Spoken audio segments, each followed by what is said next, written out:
प्रिय सज्जनों, माताओं, बहनों एवं हमारे भारत देश के समस्त देशवासियों, आप सभी को हमारा प्यार भरा, प्रेम भरा नमस्कार। जय सत्य, जय सृष्टि। आप सभी का हार्दिक स्वागत, अभिनंदन है। आज हम चर्चा करेंगे ईश्वर के विषय में। ईश्वर साकार है या निराकार है, इस विषय में हम चर्चा करते हैं। सज्जनों, ईश्वर के विषय में आपको बताना चाहते हैं।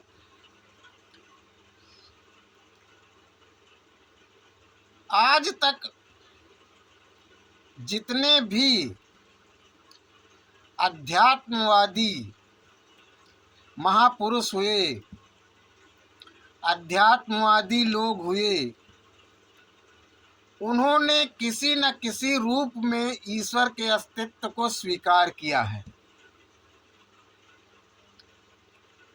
अब ईश्वर कैसा है, निराकार है या साकार है, इस विषय में चर्चा करते हैं। सज्जनों,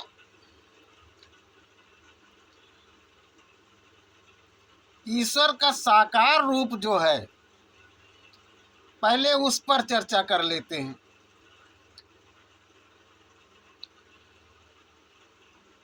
सज्जनों, ये जो सारा ब्रह्मांड है, सारी जो प्रकृति है, सृष्टि हो, सारी सृष्टि है, पेड़ पौधे, धरती आकाश, सूरज चांद तारे, नदियाँ, पहाड़, ये जो सारी सृष्टि है और सारी प्रकृति है, सारी सृष्टि है, ये सारा ब्रह्मांड ही ईश्वर का प्रतिरूप है। आप ध्यान दीजिएगा, बात को ध्यान से सुनिएगा। ये ईश्वर का रूप नहीं है, ये ईश्वर का प्रतिरूप है। और जितने भी इसमें जीव हैं, वह भी ईश्वर के प्रतिरूप हैं, ईश्वर के प्रतिरूप हैं। और जो मनुष्य है, वह भी ईश्वर का साकार रूप है। किंतु कब? शास्त्रों में, ग्रंथों में बताया गया है कि मनुष्य ईश्वर का साकार रूप है, किंतु कब है? जब तक वह अपने स्वरूप से, अपने वास्तविक स्वरूप से अपने आप को नहीं जानता है, अपने आप से अज्ञान है, वह अपने स्वरूप को नहीं जानता है, अपने वास्तविक स्वरूप को नहीं जानता है, तब तक वह जीव मात्र है।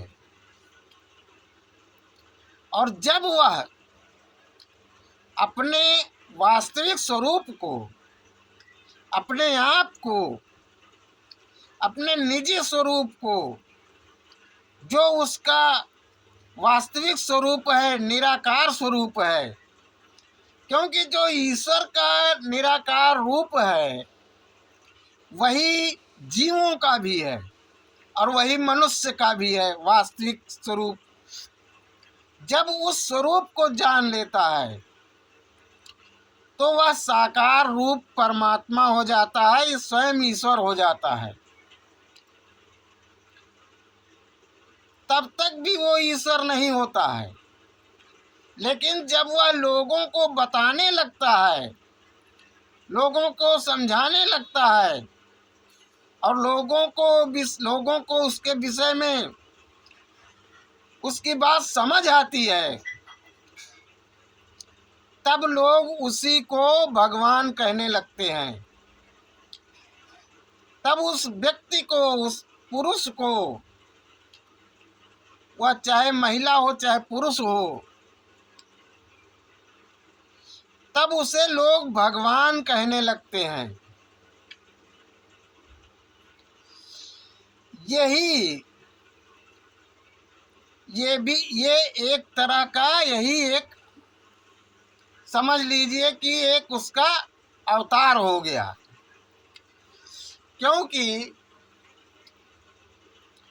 सामान्य सा दिखने वाला प्राणी, सामान्य सा दिखने वाला व्यक्ति, सामान्य सा दिखने वाला मनुष्य जब एक नए रूप में अवतरित होता है, एक नए रूप में रूपांतरित हो जाता है, एक नए रूप में परिवर्तित हो जाता है, तो वह एक नए रूप में अवतरित हो गया।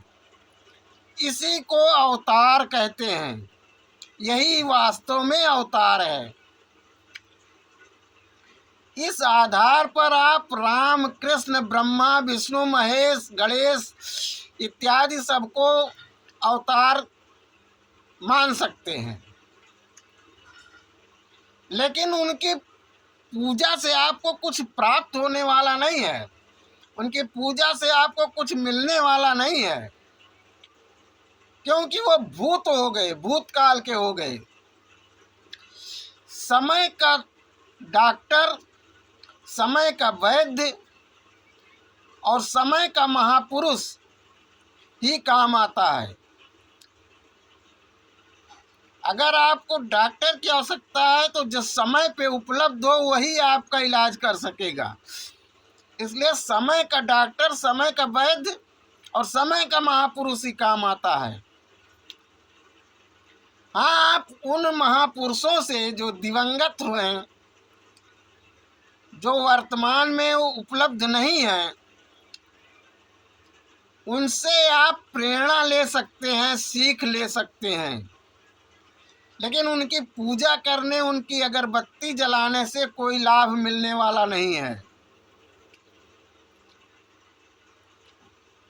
तो इस तरह ये साकार रूप मनुष्य का तब होता है, मनुष्य ईश्वर का, परमात्मा का साकार रूप है, किंतु जब वह अपने निराकार स्वरूप को, अपने वास्तविक, अपने निजी स्वरूप को पहचान लेता है, जान लेता है तब, और जब वह इस बात को लोगों को समझाता है, लोगों के समझ में आता है, तब उसी को लोग भगवान बोलने लगते हैं। वास्तविकता यही है। और अब ईश्वर का और रूप हम बता रहे हैं आपको। ये तो हो गया साकार रूप, सारा ब्रह्मांड, सारी प्रकृति, सारी सृष्टि, सारे जीव और सारे मनुष्य सब ईश्वर के ही प्रतिरूप हैं और ईश्वर के ही रूप हो जाते हैं। जब मानव अपने जीवन को, अपने उस स्वरूप को जान लेता है, तो वह साकार रूप हो जाता है। वह साक्षात साकार रूप परमात्मा ईश्वर हो जाता है। और एक बात और जान लीजिए, ईश्वर का और रूप भी देखिए। जैसे आप देखते हैं सूर्य, चंद्रमा, तारे, दीपक की रोशनी, विद्युत की रोशनी, विद्युत की लाइट इत्यादि, ये सब जो हैं ये सब ईश्वर के ही प्रतिबिंब हैं। प्रतिबिंब का मतलब है जैसे आप आईना में आईना देखते हैं, शीशा देखते हैं, उसमें आप अपना प्रतिबिंब देखते हैं, लेकिन आप स्वयं नहीं, वास्तविकता में आपका केवल एक छाया है। आप वास्तव में वहाँ नहीं हैं, केवल आपकी छाया है, आपकी प्रतिबिंब है।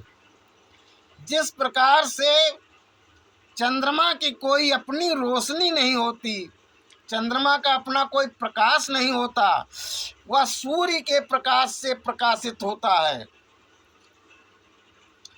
तो सूर्य का प्रतिबिंब उसमें रहता है, जो चांदनी के रूप में लाइट दिखाई देता है चंद्रमा की। ठीक इसी तरीके से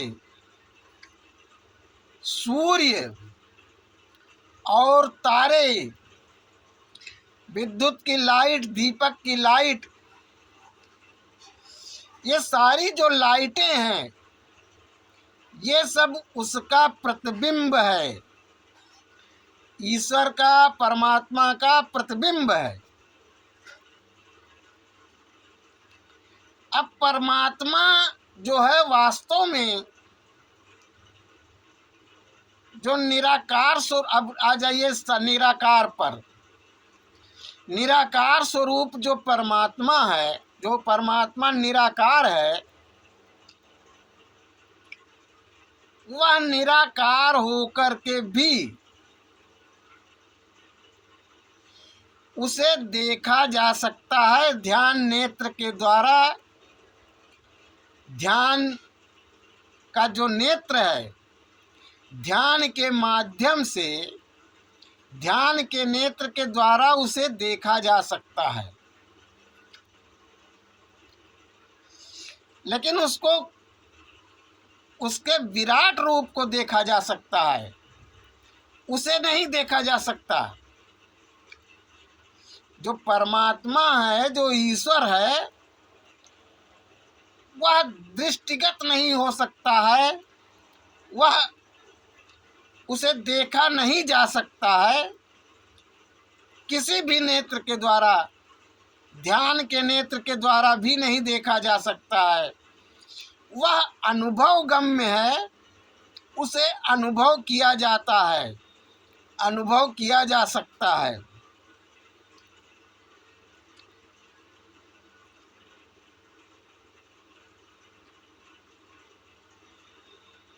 अनुभव के आधार पर तो उसको लोग उसकी करुणा और दया के आधार पर भी अनुभव कर लेते हैं। ईश्वर को, परमात्मा को लोग करुणा और दया के आधार पर भी अनुभव कर लेते हैं,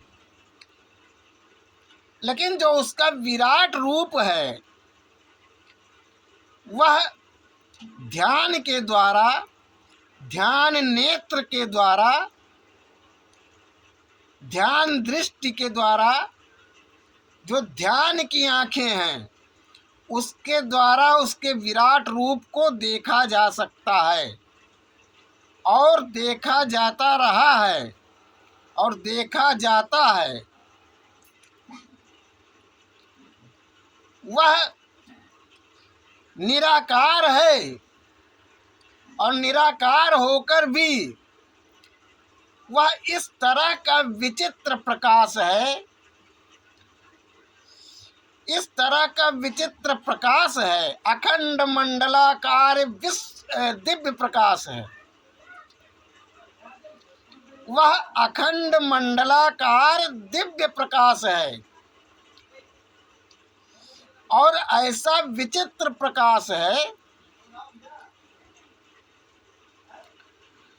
वो ऐसा विचित्र प्रकाश है जिसका वर्णन किया नहीं जा सकता। वही उसका विराट रूप है। वह विराट रूप देखा जाता है, देखा जाता रहा है और देखा जा सकता है ध्यान की आंखों से।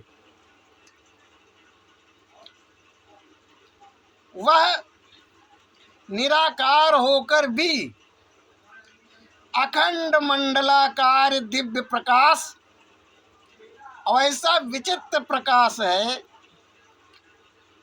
कि उसका वर्णन कठिन है।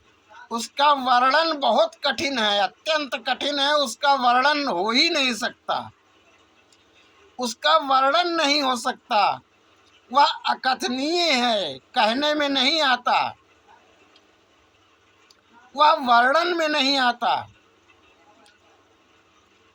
वर्णन में इसलिए नहीं आता, कहने में इसलिए नहीं आ पाता क्योंकि वह उपमा रहित है। वह किसी भी प्रकार के उपमा में आता ही नहीं है, तो उसकी कैसे उपमा दी जाए। इसलिए उसका वर्णन नहीं हो सकता क्योंकि वह उपमा रहित है। वह अकथनीय इसीलिए कहा जाता है कि कहने में नहीं आता। रामचरितमानस भी कहता है उस विषय में कि नाम रूप दो अकथ कहानी और समुझत बनई न जाय बखानी। नाम और रूप, उसका जो नाम है और रूप है, दोनों अकथ हैं। अकथ मतलब कहने में नहीं आ सकते। वह कहने में नहीं आते हैं। समझते बनता है, समझ में आता है, लेकिन बखान नहीं हो सकता, वर्णन नहीं हो सकता। नाम रूप दो अकथ कहानी समुझत बनई न जाय बखानी। समझ में तो आएगा लेकिन वर्णन नहीं हो सकता। वह अकथनीय है, उपमा रहित है। इसीलिए कबीर को इसीलिए कहना पड़ा कि कोई ध्यावे निराकार को और कोई ध्यावे साकारा, वह तो इन दो ते न्यारा जाने जानन हारा। अर्थात कोई निराकार को मानता है, निराकार को भजता है, निराकार का सुमिरण करता है, निराकार का जाप करता है, और कोई साकार को पूजता है। कोई साकार, जैसे मंदिर साकार ढूंढता है जबकि वह साकार भी नहीं है। कोई साकार को पूजता है। और कबीर साहब कहते हैं कि वह इन दोनों से न्यारा है, दोनों से अलग है। और जाने जानन हारा, जो जानने वाला है वह उसको जानता है। जिसने उसको जान लिया वह उसे पता है कि वह कैसा है। जिसने उसको जान लिया, पहचान लिया, उसको ये जानकारी है कि वो कैसा है। वह वर्णन में आता नहीं, इसलिए उसको जाने जानन हारा। जो जानता है वही जानता है कि वो कैसा है। जिसको जानकारी है उसको वो जानता है कि वो कैसा है।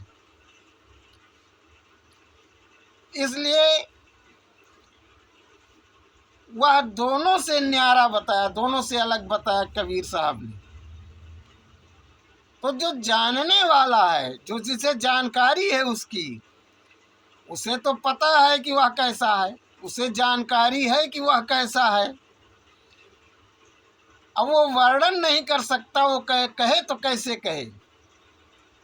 इसी बात को इसीलिए सूरदास जी कहते हैं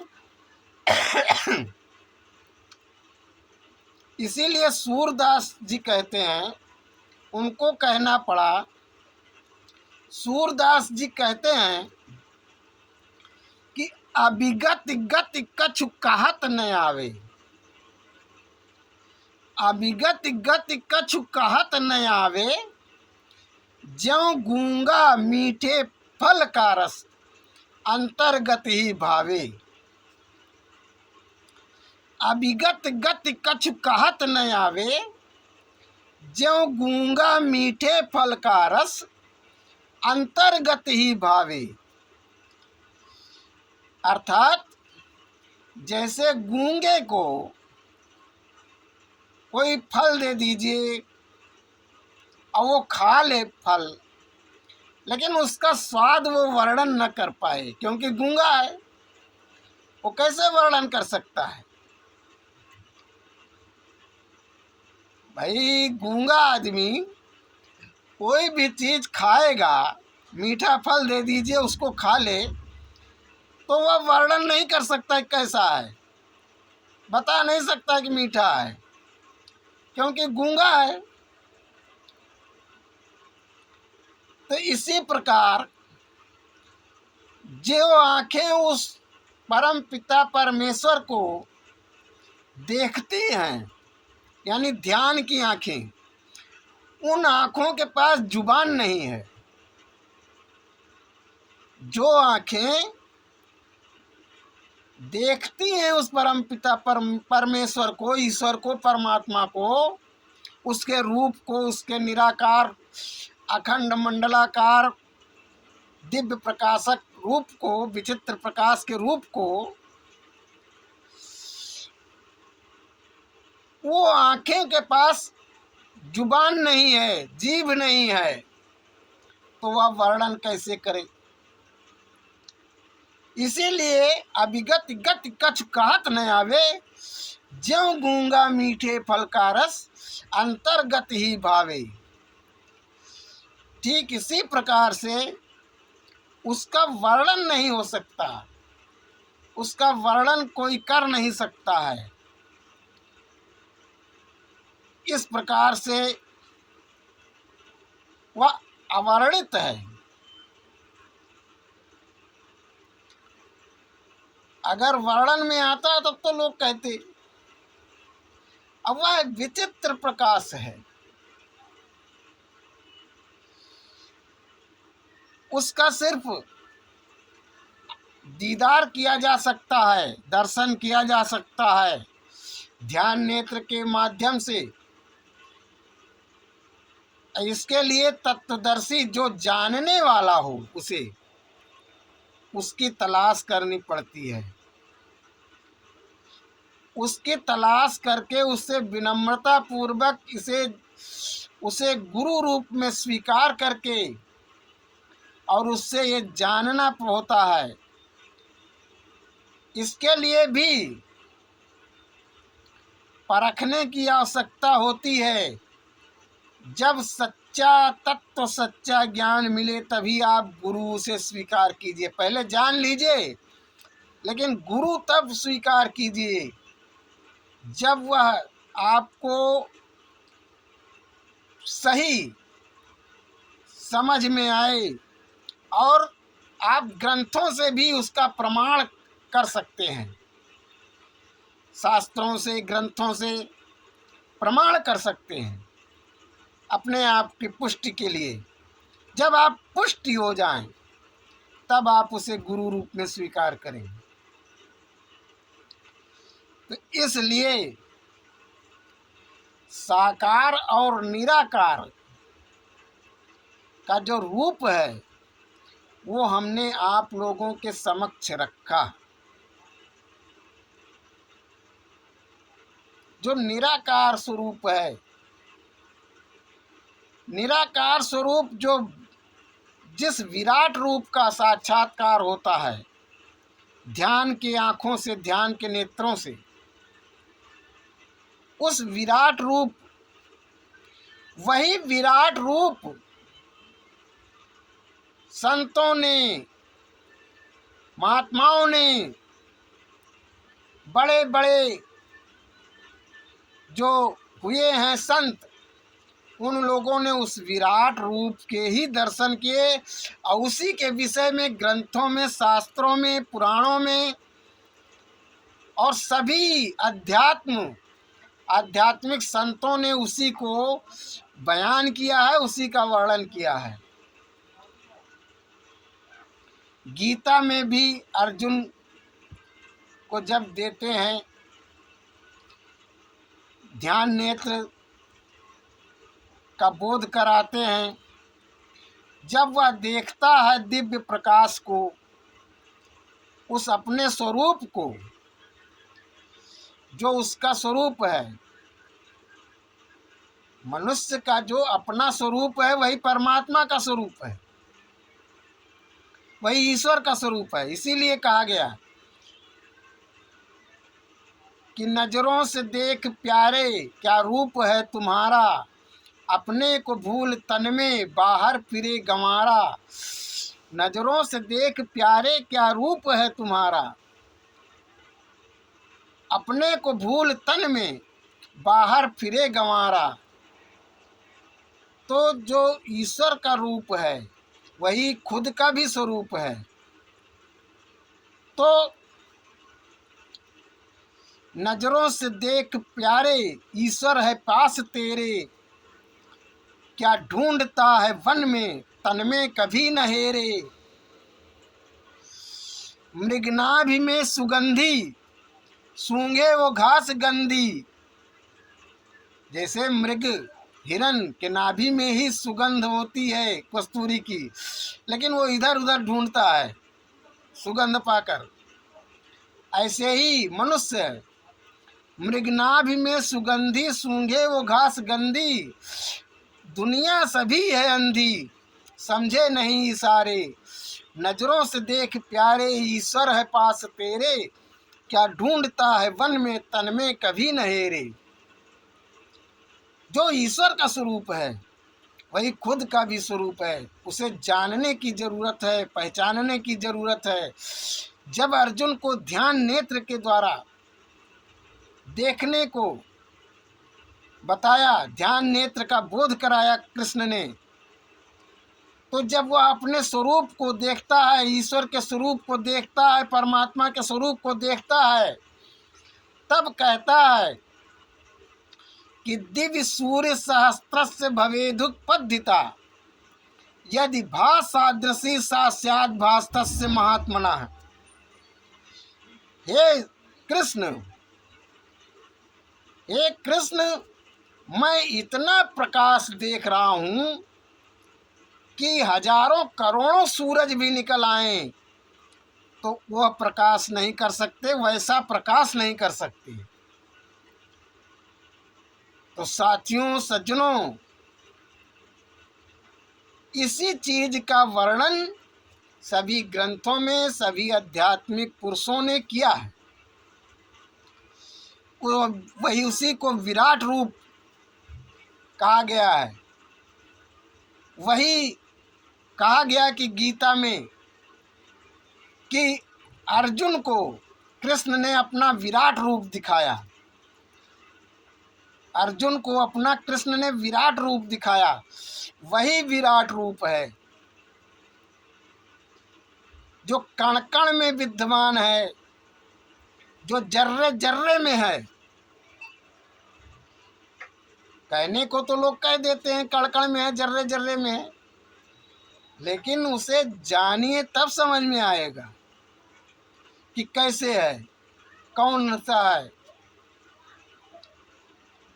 तो इस प्रकार से उस निराकार रूप को तो कोई देख नहीं सकता, उसका अनुभव किया जाता है, लेकिन उसके विराट रूप को, जो अखंड मंडलाकार दिव्य प्रकाश स्वरूप विचित्र प्रकाश है, उसको ध्यान नेत्र के द्वारा देख सकते हैं। तत्वदर्शी गुरु की तलाश करिए और उससे उसके विषय में जानिए, उसका बोध जानिए और दर्शन प्राप्त होगा, साक्षात्कार प्राप्त होगा। इन्हीं शब्दों के साथ हम अपनी वाणी को विराम देते हैं। जय सत्य, जय सृष्टि।